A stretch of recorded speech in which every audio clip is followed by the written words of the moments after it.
December, you are most welcome for the weekly news roundup, where we give you a recap of some of the stories that aired in the due course of the week. My name is Faresh Majid. It's a great pleasure having you on board this festive season. And now, to begin off with our news bulletin, parents in Moyo district have been urged to engage and keep their children busy during the holidays so as to avoid joining bad peer groups. And this call was made by Iya Palmer, the district inspector of schools, Moyo district, on the 9th of December. Take a look at the story.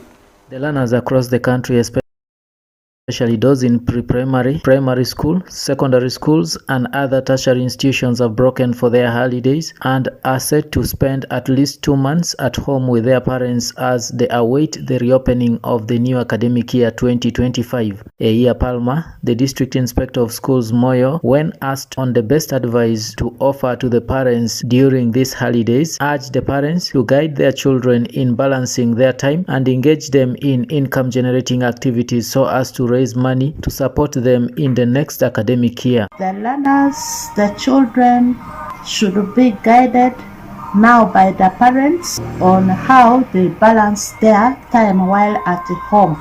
That's very vital. Balancing time between leisure, home chores, and income generating activity. I would like to underline the issue of income generating activity, which plays a big role in raising funds for the next school year. Parents should ensure that children also are engaged according to their age to raise or help to find ways of raising money that can contribute towards their school fees next academic year. Honorable Asosije Bisa, the Secretary for Finance and Production, Moyo District Local Government, appeals to the parents and the stakeholders to always keep an eye on the learners so as to avoid temptations which might mess them up and destroy their future. I am appealing to all the parents, all stakeholders, to continue guiding learners. Because if we don't guide these learners, they can do anything because they are still young. They cannot decide for themselves. So it is our sole responsibility as adults to keep on guiding learners. Because it is a long holiday and coupled with the festive seasons where some people are organizing parties, discourse and concerts, shows, where if we don't get these learners, they can easily be tempted. And when they go to such a places, they will get peer influence from their fellow colleagues. So these are things that can mess them up. Adrawa Michael Pigo, a parent, is concerned about the high rate of teenage pregnancy within the district and the high rate of accidents, but however implore the parents to always be strict on their children so as to help guide the children against such vices during their holidays. The concern here is there is a high level of teenage pregnancy that needs to be protected, and they were in the hands of the teachers. Now that they are in the hands of the parents, especially the parents who are very far from home, those who are in the field, whom they even leave these children to, especially the parents who are very far from home, those who are in the field, whom they and they take a decision of becoming stubborn. Most of these who are fallen victim are people who are in that age. They are in the transition age. They would like to drink, they would like to go for disco, and the boys will want to ride, and there is a high rate of accident, motor accidents. So, in my view, I would advise our parents to be strict and be close to this, and they should not release these people for night discourse. The schools across the country officially closed for their end-of-year holidays last Friday, 6th December 2024, and the new academic year, according to the Ministry of Education and Sports, is set to commence on 3rd February 2025. Dominic Anthony Okumu, West Nile TV, Nile Cast. Welcome back. Moving on with the news bulletin. Farmers in Ukosojoni Sub-County, Adjumani District, have decried and called for patrols carried out by Uganda Wildlife Authority in Rubangabini Village, Ukosojoni Sub-County, Adjumani District, as it's alleged that the war on the 3rd of December 2024, during the patrols, made arrest of the local community members, set fire that destroyed crops and seized livestock without clear intentions. Alan Onzima files the story. Farmers in Ukosojoni Sub-County, Adjumani District have decried and called for patrol carried out by the Uganda Wildlife Authority in Rubangabini Village, Ukosojoni Sub-County, Adjumani District. It is alleged that the Uganda Wildlife Authority on the 3rd of December 2024 during their patrol made arrests of the local community, sets a fire that destroyed crops and seized livestock without clear intentions.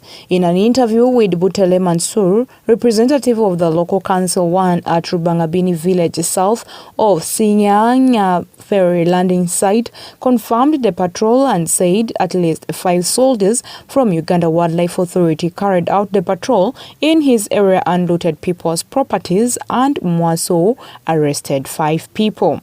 We settled here a long time ago, around 1986. We have come and left this place because of the war of LRA, Joseph Okonya.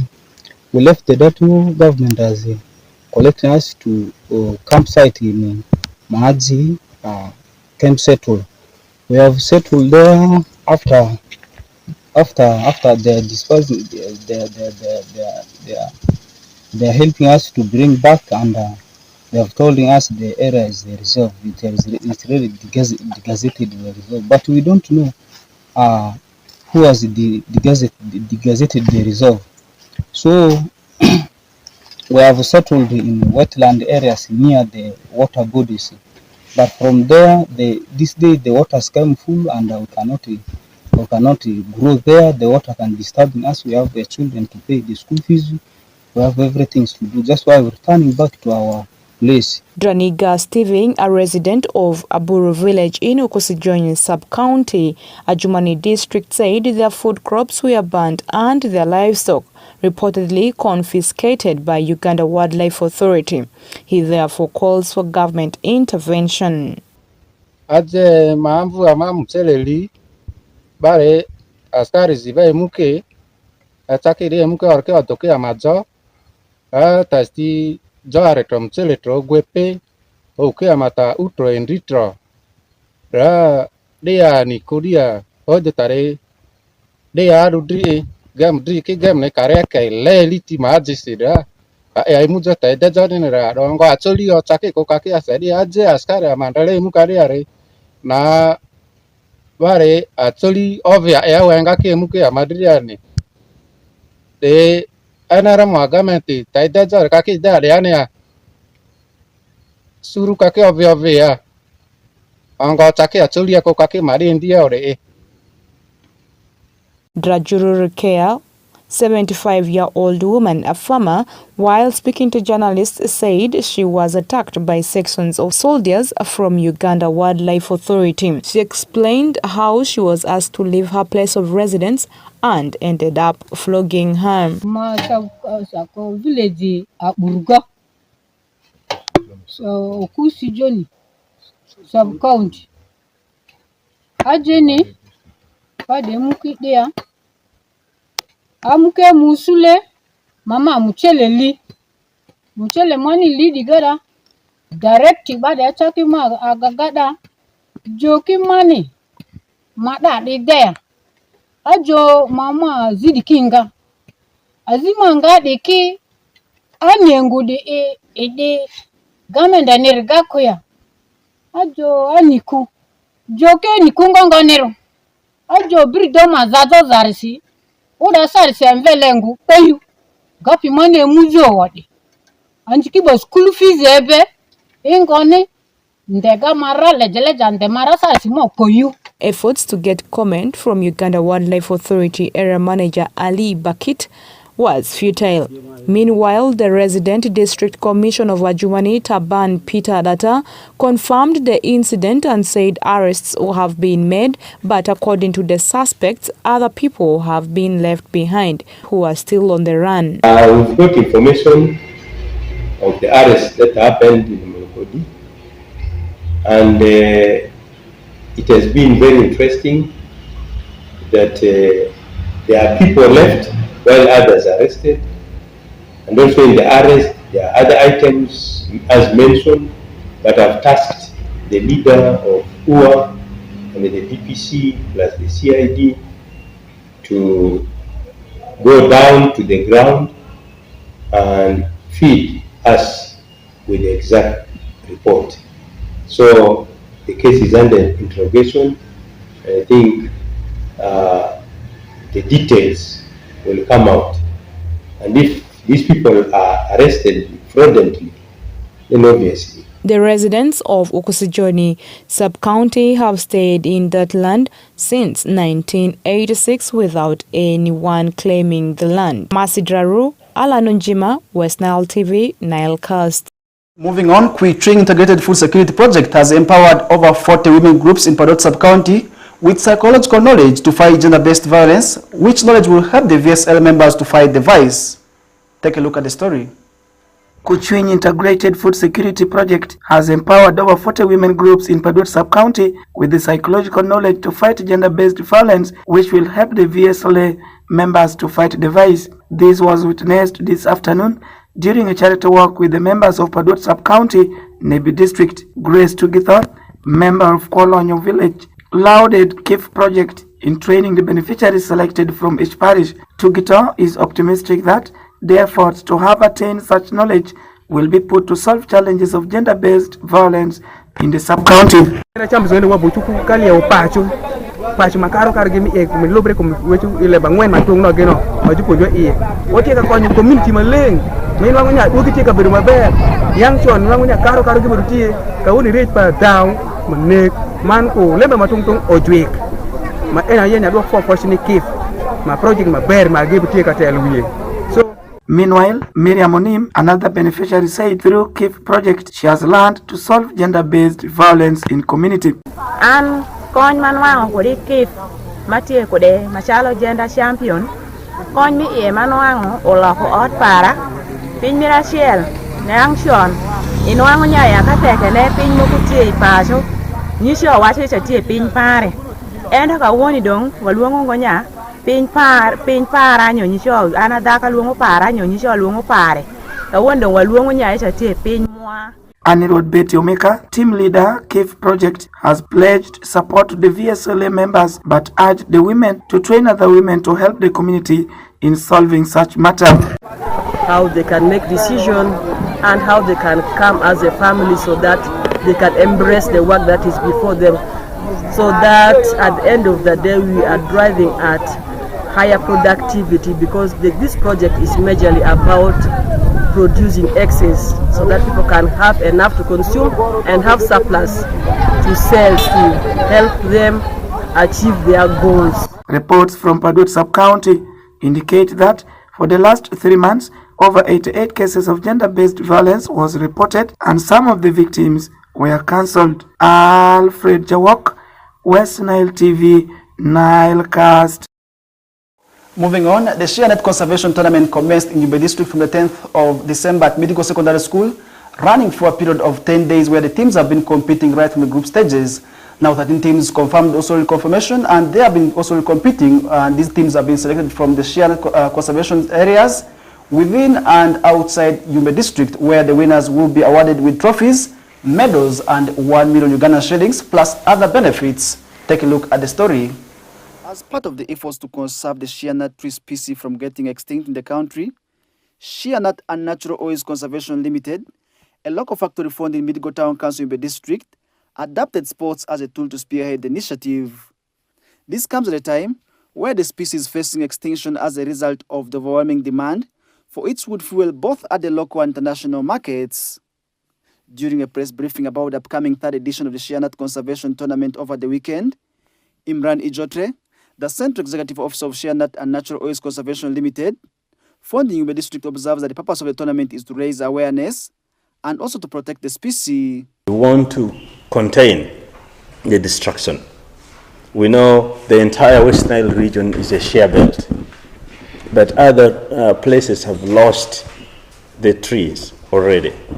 And so we first want to reach out these areas that still have the mature trees. We want to protect, as now we do the nurseries, raise as many as possible, these seedlings, and then give it out to any of these other sub-counties that have lost the shea trees. Akim Sijali, the conservation officer with Shea Nut and Natural Oils Conservation Limited, says that sports as a strategy is already yielding fruits. First of all, the rate at which the community was involved in cutting down the shea nut tree, which at first was so devastating.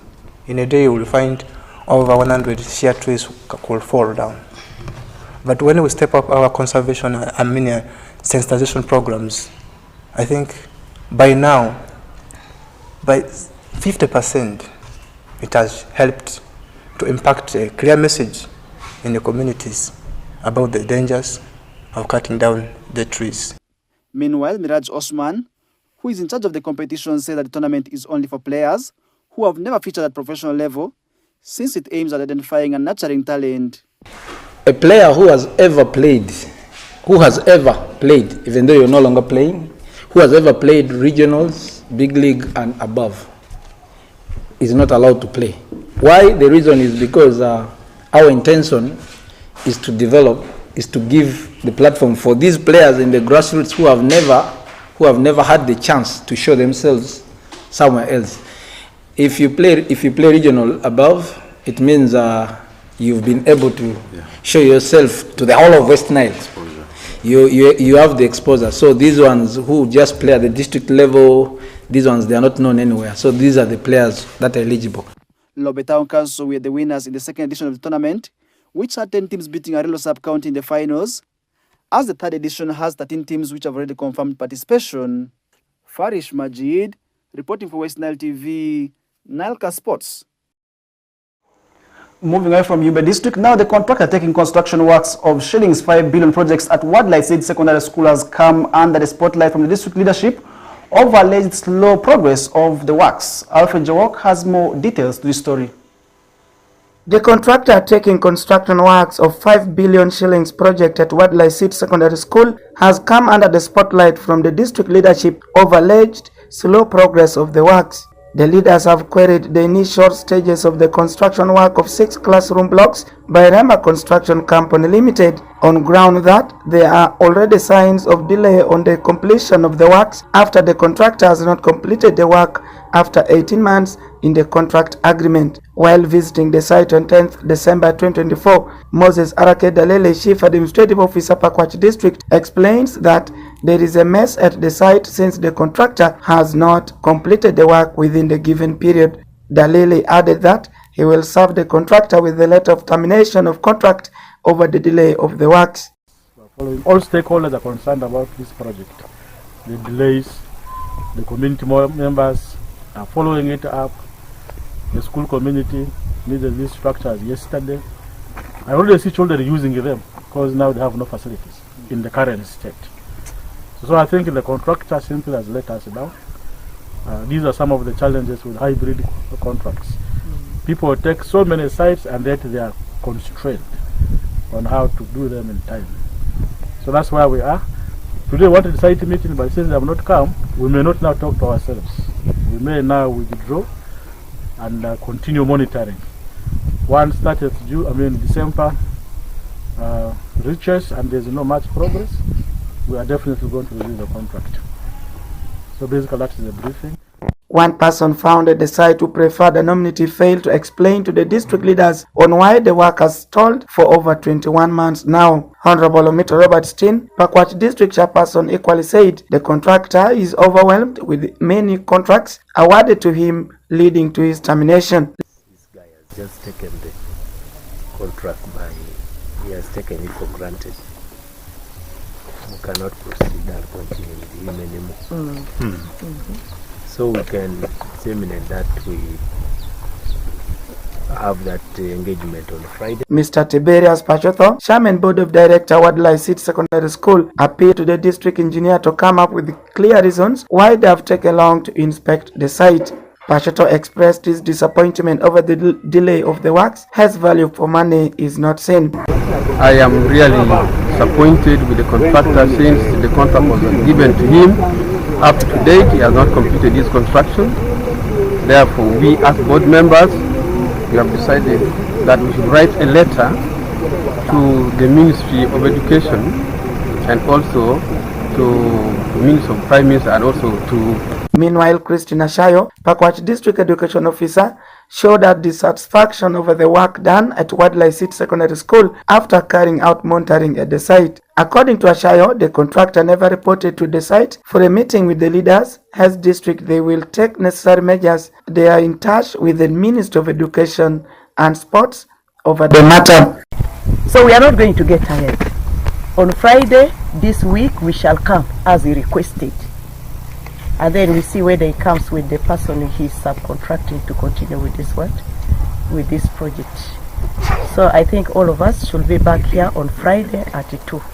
It is unclear whether the contractor will beat the deadline of 1 month, as some of the houses are not roofed, plastered, among others. The people who got on site declined to divulge information about the project, but referred the committee to the company Engineer Rema Construction Limited, who could not be reached at the time of filing this story, as the same contractor is taking projects at other sites under World Bank project. Alfred Jawok, West Nile TV, Nilecast. Moving on with the bulletin, police in Adjumani district has arrested the parish development model chairman of Mbere parish for misappropriating the parish development model funds. And this comes at a time where there have been allegations in terms of misallocations and misappropriations. Alan Onzima has more details to the story. Police in Adjumani district have apprehended parish development model chairman of Mbere parish for misappropriating the parish development model fund. During a meeting in the office of the resident district commissioner, Adjumani district, Dr. Peter Taban, the resident district commissioner, said they have received complaints from the residents appealing for aid to rescue them from being charged by parish development model leaders 5,000 each Ugandan shillings before receiving the fund. He also said through the information received, illegal names of beneficiaries have been added, leaving behind the persons meant for money. We received complaints from members of the PDM in Mbere Parish, that is in Zaipisau County and in Adjumani district, that the chairperson has collected people who are not within the parish and is giving them money. That is one of the issues that made us call them. And unfortunately, when we called, we also realized that the person who is not from that parish was given 1.5 instead of the 1 million, which is supposed to be given to all. Secondly, we also realized one of the ladies whom withheld her name, who also applied and her name appeared. She even was told money has entered, but when she went to the bank, the money was not there. Stina Muzamli, a resident of Mbere Parish Zaipi sub-county, lamented how they have been charged before handing the money to the intended beneficiaries. It was last year on August. That's where we applied for the loan. With our group name is Alenzo. Then after that we applied for that loan. They called us that we have to come and get a form. We got that form with 5,000 each. After that they called us that we have to come with a loan processing. The loan processing 25. We paid for that. And this year, October, they called us in our JP office headquarters that we have to come with 5,000 for a data for our profiling. Even we have paid for that. Then reaching November this year, they told me that let me go to the bank and get my money. Reaching to the bank, there is nothing in my account. The RDC Taban Peter Data further affirmed that charging beneficiaries before availing the money is not acceptable and it's a huge corruption which is punishable. He meanwhile underscored that investigations into the matter is ongoing. The third issue that has caused us to arrest, to call these people and make an arrest is that they were picking 25,000 each from every member that receives the money. So when you put the 100 people, when you pick 25,000 shillings, that is 2.5. That's big money. So that is part of the corruption tendency that the chairperson was doing that caused the arrest. We would have arrested also the chief, the parish chief, but unfortunately, this parish chief has recently been transferred. But we are on the look. We have already called the former parish chief to come and answer some questions. And if we also find that he is part of the committee in the corruption tendency. In Adjumani district, so far 3 parish development model chairpersons have been arrested for mismanagement. Masidraru, Onjima Alan, West Nile TV, Nilecast. Moving on with the bulletin, Adjumani district has registered significant success in the 3rd phase of indoor residual spray, and the spray will continue for a period of 1 month as it aims at eliminating malaria out of the district. Charity Keliki, the district health assistant of Adropi sub-county on the 10th of December, say that it is yet the first week of the exercise and urge the people to continue embracing the exercise. Take a look at the story. Adjumani district is in its 3rd phase of receiving indoor residue spray, a malarial spray with the aim of preventing malaria in the district.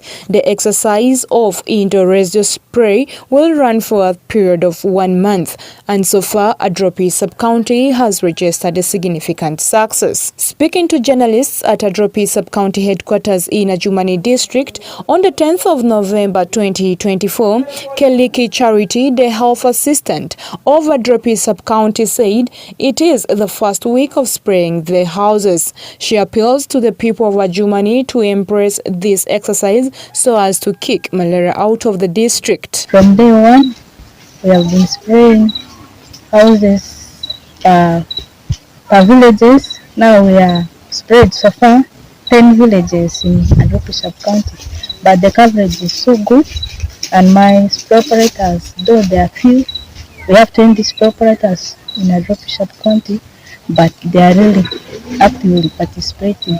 And even in the community, we have not got so much challenges because the mobilization part of it is so okay, and we work hand in hand with the LSU ones and some mobilizers in the community, where the directors, where they guide us in the villages where to go and where to start from.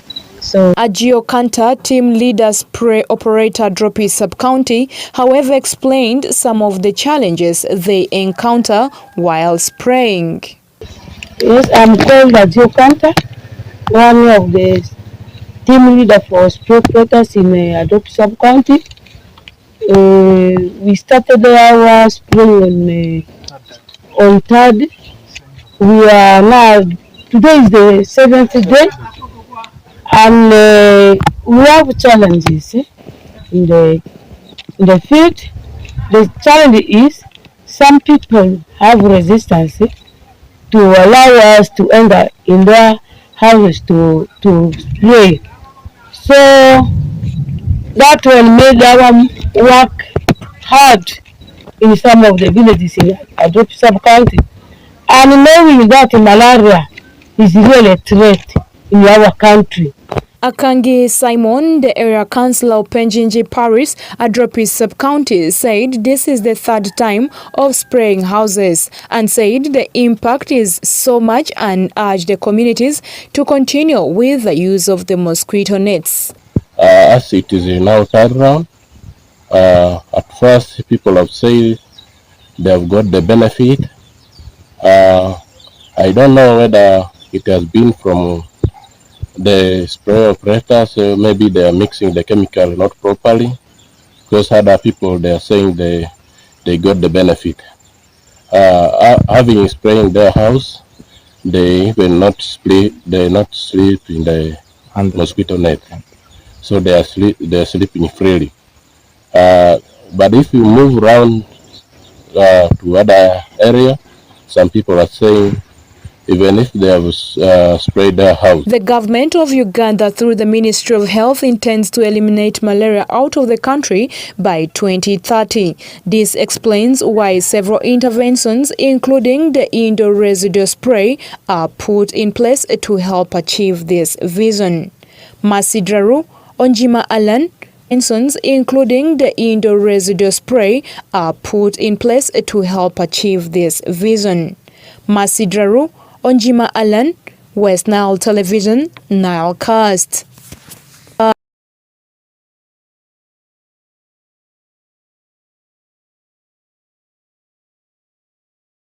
Kenya Ward. This comes at a time where issues of irregularities have been associated in the area. Take a look at the story. If we are asking for elections, can you all demand that there should be elections? You don't have any problem with the current leadership. Can you say that we don't have any problem? RDC, we don't waste your time. There should be no election. Arua Resident City Commissioner Salim Kumaket has ordered the current technical leaders of Parish Development Modern Kenya Ward under Central Division to immediately organize for fresh elections of the leaders after unanimous demand by beneficiaries in the area over irregularities. Kumakets gave the directive on 11th of December 2024 after 2 failed attempts so as to brief the public about the progress of the program as required by the government. This follows reports of alleged irregularities by the committee members in the disbursement of the funds as it aims at correcting the reported mess in the area. And give us an opportunity to correct the mistakes that we have been registering one by one, and eventually they will be happy that they're going to benefit. Lekuru Emily, a resident of the ward who is also seeking to benefit from the program, appreciates the move to have election of new leaders. We are so happy that today our RCC has been around, hearing our problems which have been facing in Kenya Ward. It has not been an easy thing. It has been too hard for us. Because one thing is, we are going to select a new leader, which I'm so happy about it. Our old leaders have been corrupt. We have not been benefiting some of the things. Isiru Immaculate, the local council 1 vice chairperson of Enyaucel, threatens further action if the move is not actualized. If we fail electing a new leaders of PDM, it's in Kenya Ward, the only alternative which we are going to move forward with it, it's better we're going to travel up to Kampala. Our area MP will be the one to help us, to direct us from the really person who can manage to help us in this situation. Because I've seen this issue, it's against the buyers. We are losing. Meanwhile, Gula al-Bashir, the BOG chairperson of the committee in the area, raised the challenge of lack of office structures as a factor affecting their distribution of the money in the area. This is government money. Even if I remain or I don't remain, but the next person who will come and replace me, we need to have office. We need to have offices. Yes.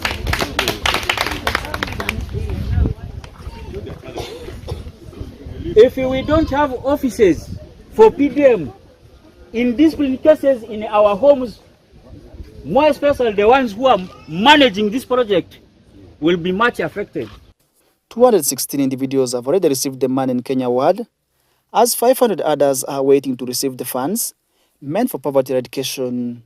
Farish Majid, West Nile TV, Nilecast.